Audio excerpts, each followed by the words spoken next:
నాకెట్లా తెలుస్తుంది సస్పెన్షన్ గురించి? నాకైతే రేవంత్ రెడ్డికి ఉన్నట్టు ఆడ దూతలు లేరు. అక్కడ సార్ సగం ఇడ్లీ తింటే బయటకు చెప్పేటటువంటి సిస్టమ్ నా దగ్గర లేదు. సో అక్కడ ఏం జరిగిందో నాకు తెలియదు, ఎవరు నా గురించి ఏం చెప్పారో నాకు తెలియదు.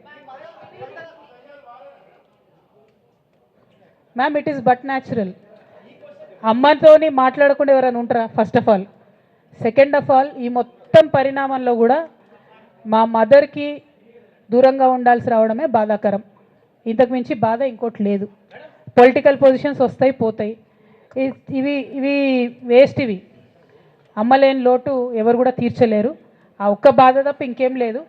ఇది మాత్రం నా ఇంటిగ్రిటీ నిరూపించుకోవడం కోసం నేను రాజీనామాలు చేస్తున్నా. నాకు పార్టీ వల్లనే ఎమ్మెల్సీ వచ్చింది, దానికి రాజీనామా చేస్తున్నా. నేను పార్టీకి నష్టం చేసినాను అని చెప్పి పార్టీ నాయకులు మా నాన్నగారు భావిస్తున్నారు కాబట్టి పార్టీకి కూడా రిజైన్ చేస్తున్నా.